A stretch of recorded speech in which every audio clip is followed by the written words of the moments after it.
মাঝে মাঝে আল্লাহ আমাদেরকে দুঃখ কষ্ট দিয়ে পরীক্ষা করতে চান, এগুলো আমাদের জন্য খারাপ নয়। এই দুঃখ কষ্ট বিপদ আমাদের কোমরকে সোজা করে, আমাদের পায়ের মাটিকে শক্ত করে, চিল্লায় বলেন ঠিক কিনা? প্রতিকূল পরিবেশে কিভাবে বাঁচতে হয় এই দুঃখ কষ্ট আমাদেরকে শিখায়। এজন্য মুমিন বান্দার বৈশিষ্ট্য হচ্ছে দুঃখ কষ্ট বেদনা জ্বালা এগুলোতে সে আপসেট হয় না, সে হাল ছেড়ে দেয় না, সে ভরসা রাখে একজনের উপর, চিল্লায় বলতে হবে তিনি কে?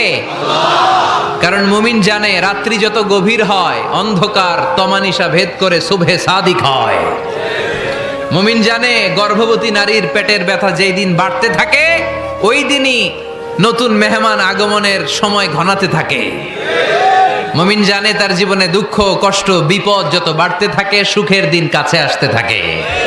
এজন্য মুমিনের হারাবার কিছু নেই। ফা ইন্না মাআল উসরি ইউসরা, ইন্না মাআল উসরি ইউসরা। নবী হে, কষ্টের পরেই আছে আনন্দ, দুঃখের পরেই আছে সুখ। আপনি সমস্যায় পড়েছেন, ওই সমস্যার সমাধানও আছে না নাই? এই পৃথিবীতে এমন কোন সমস্যা আছে যেটা সমাধান নাই? কথা বলেন। সমস্যা তৈরি করেছে কে? আবার সমাধানও দিয়েছে কে? Allah doesn't create a lock without its key. Allah কখনো চাবি না বানাইয়া ওইটার তালা বানায় নাই। কথা কন। তালাও যেহেতু আছে ওই তালার চাবিও বানিয়েছে কে? মা আনজালাল্লাহু দাআন ইল্লা আনজালাল্লাহু লাহু শিফা। আল্লাহ দুনিয়ায় এমন কোন রোগ পাঠায় নাই যেই রোগের ঔষধ বানায় নাই, এমন কোন রোগ নাজিল করে নাই যেই রোগের কোনো চিকিৎসা বানায় নাই, হয়তো সেটা আবিষ্কার হয় নাই। অনেকে ক্যান্সারের কথা বলতে পারেন যে হুজুর ক্যান্সার এমন রোগ, এই ক্যান্সার তার নাই কোনো অ্যান্সার, কিন্তু বিজ্ঞানীরা বলতেছে এটারও অ্যান্সার আবিষ্কৃত হচ্ছে। সুবহানাল্লাহ কইবেন না? কিছু কিছু ক্ষেত্রে হয়েও গিয়েছে। এজন্য দুঃখের পরেই আছে সুখ, কষ্টের পরেই আছে আনন্দ। এই দুনিয়াটাই এরকম, কষ্টের পরই আনন্দ। দেখবেন তারাবির নামাজ 20 রাকাত পড়তে কষ্ট লাগে না?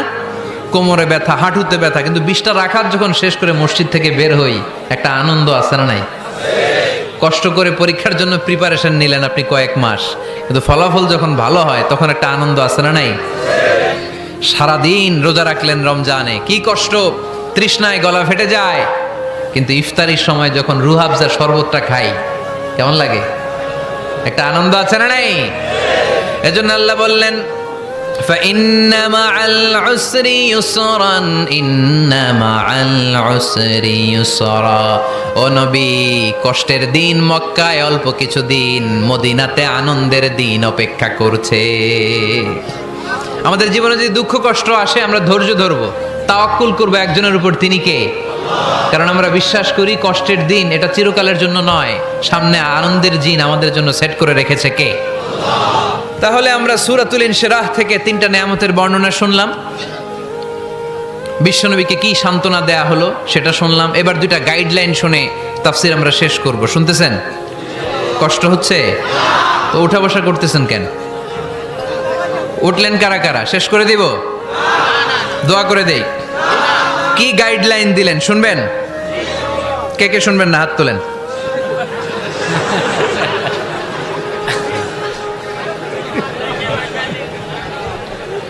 কষ্ট হইতেছে? গরম লাগতেছে না?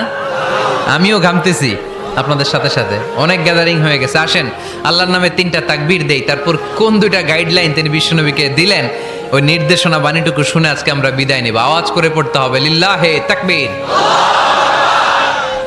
লিল্লাহে তাকবীর, লিল্লাহে তাকবীর। গাইডলাইন নাম্বার 1, ফাইদা ফারাগতা ফানসাব। নবী আপনি যখন অবসর হন আপনি ইবাদতে মশগুল হন। ফানসাব ফিল ইবাদা, তাফসীর ইবনে কাসিরে এসেছে আপনি ইবাদতে মশগুল হন যখন আপনি অবসর পান। অবসর আল্লাহর দেয়া বড় নেয়ামত, এটা বিশ্বাস করেন? অবসর কিন্তু নেয়ামত। আমরা অনেকেই অবসর সময়কে কাজে লাগাই না, কিন্তু অবসর চলে যাওয়ার পরে যখন ব্যস্ত হয়ে পড়ি তখন বলি হায় রে অবসরটা যদি কাজে লাগাইতাম। পরীক্ষার পরে 3 মাস ছুটি ছিল, এই 3 মাস অবসরে যদি পড়তাম তাইলেই তো আজকে ভার্সিটিতে চান্স পেয়ে যেতাম, ঠিক কি না? এজন্য বিশ্বনবীর আল্লাহ বললেন নবী ফাইদা ফারাগতা ফানসাব ওয়া ইলা রাব্বিকা ফারগাব। মাদানী জীবনে, মাক্কি জীবনে, দাওয়াতি কার্যক্রমের পরে, রাষ্ট্রীয় কার্যক্রমের পরে যখনই আপনি অবসর পাবেন তখনই আপনি ইবাদত করেন, তখনই বেশি বেশি আল্লাহর কাছে দোয়া করে। দোয়াটা খুব শক্তিশালী, কিন্তু আমরা অনেকে জানি না কি করে দোয়া করতে হয়। সিনসিয়ার দোয়া is like a missile.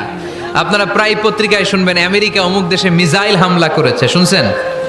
Missile হামলা এমন হামলা, কত সেন্টিমিটার বেগে যে কোন জায়গায় অ্যাটাক করবে, যেখানে মারার কথা ওখানে পড়বে। ঠিক দোয়াটা হচ্ছে মিসাইলের মতো। আপনি যদি দোয়ার মতো দোয়া করতে জানেন, ওই দোয়াটাও জায়গা মতো যে ভেদ করবে। চিল্লা এখন ঠিক কিনা? কিন্তু আমরা দোয়া করতে জানি না, কি করে দোয়া করতে হয় এটা জানি না। বিশ্বনবীকে আল্লাহ বললেন, নবী ফাইদা ফারাগতা ফানসাব, যখন আপনি অবসর হবেন তখন আপনি দোয়া করেন, আল্লাহর কাছে চান। বেশি বেশি চাইলে খুশি হয় কে? তার মানে প্রথম ঘোষণা হলো ফাইদা ফারাগতা ফানসাব। প্রথম নির্দেশনা হলো নবী, যখনই আপনি অবসর পাবেন ইবাদত করবেন এবং দোয়া করবেন, বেশি বেশি আল্লাহর কাছে চাইবেন। 2 নাম্বার দিক নির্দেশনা হলো ওয়া ইলা রাব্বিকা ফারগাব, সব সময় আপনি আপনার আল্লাহর দিকে মনোনিবেশ করবেন। বিপদে পড়লে ডাকবো কারে? আমাদের অসুস্থতাকে সুস্থতায় পরিণত করে দিতে পারে কে? চাকরির জন্য পাগল পারা, চাকরি নাই, চাকরির ব্যবস্থা করে দিতে পারে কে?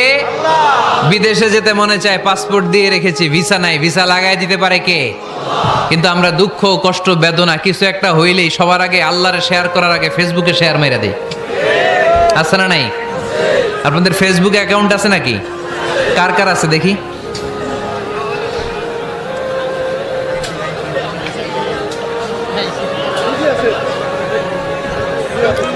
আছে আছে। এটার জন্য আমরা ভালো কাজে লাগাই, ঠিক কিনা? আপনি চাইলেই এমন ভাবে ফেসবুক ফ্রেন্ড লিস্ট করতে পারেন যারা ভালো ভালো জিনিস শেয়ার করে, যারা মোটিভেশনাল জিনিস শেয়ার করে, ইসলামের পক্ষে কথা বলে। আপনার এক একটা শেয়ারে অনেকের জীবন বেঁচে যেতে পারে, ঠিক কিনা? একজন মুমূর্ষ রোগীকে বাঁচাতে রক্তের প্রয়োজন, রক্তের গ্রুপ এ পজিটিভ। যারা রক্ত দান করতে আগ্রহী তারা এই নাম্বারে যোগাযোগ করুন। ফেসবুকে মাঝে মাঝে এরকম নিউজ আসে না নাই? আপনি just you put down in share, শেয়ারের মধ্যে একটা পুট করে দিলেন, একটু শেয়ার মেরে দিলেন, ছড়িয়ে পড়লো হাজার হাজার ফেসবুক ফ্রেন্ডদের কাছে।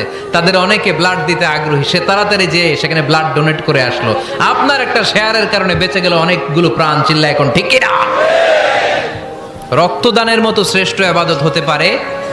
আমরা মনে করি শুধু জিকিরি ইবাদত, আমরা মনে করি শুধু নামাজি ইবাদত।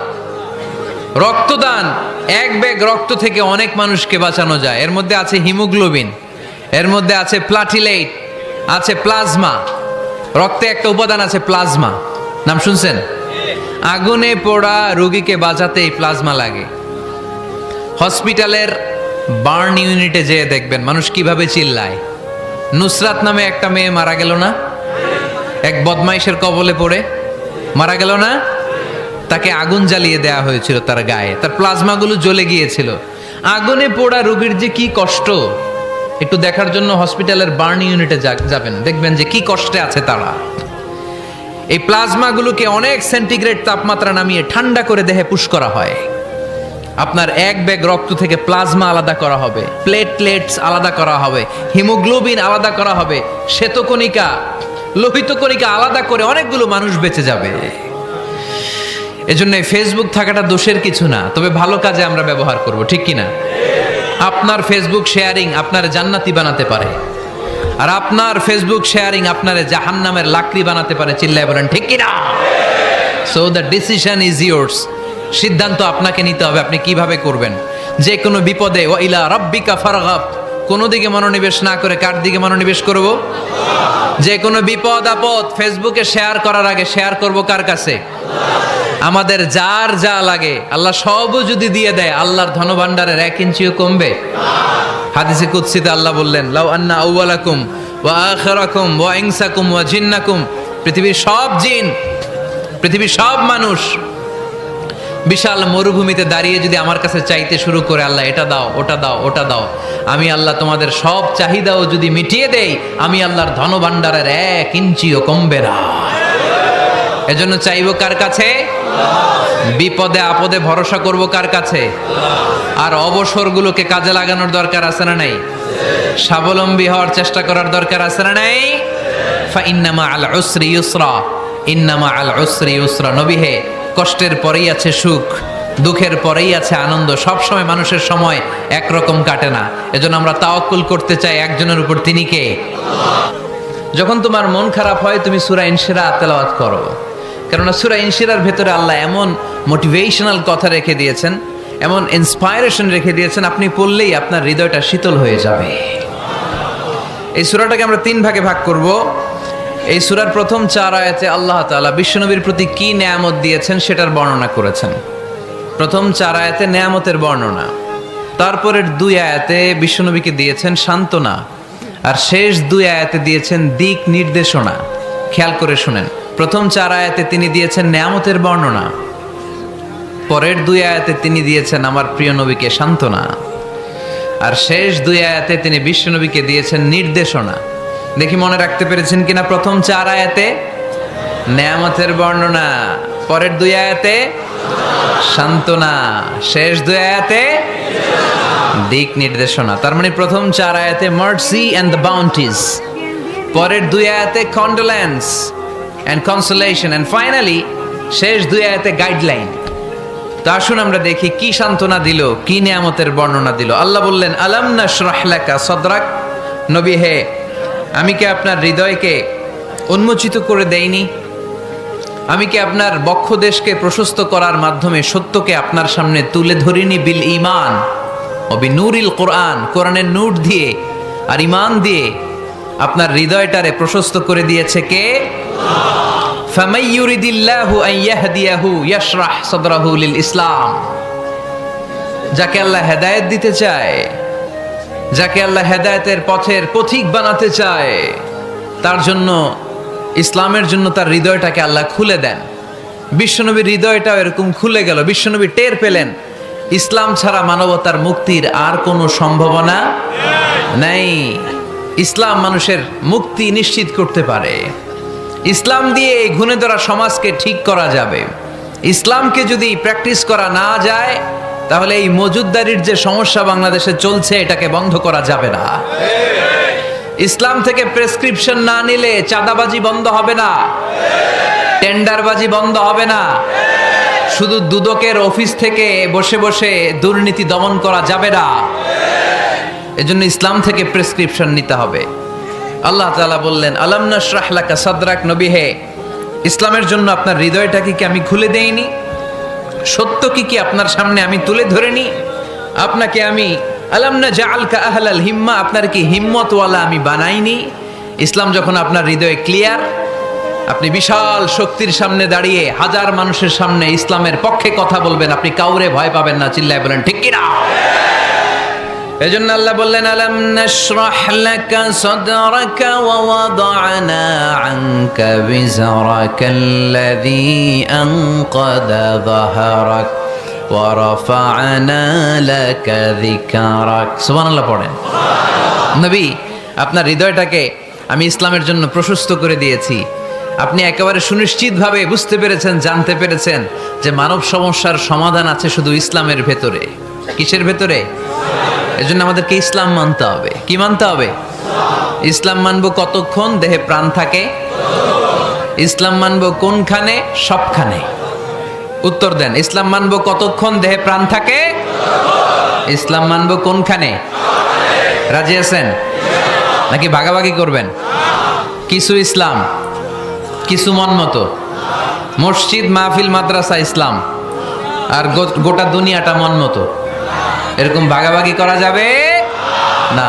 খবরদার, ইসলাম মানবতার মুক্তি।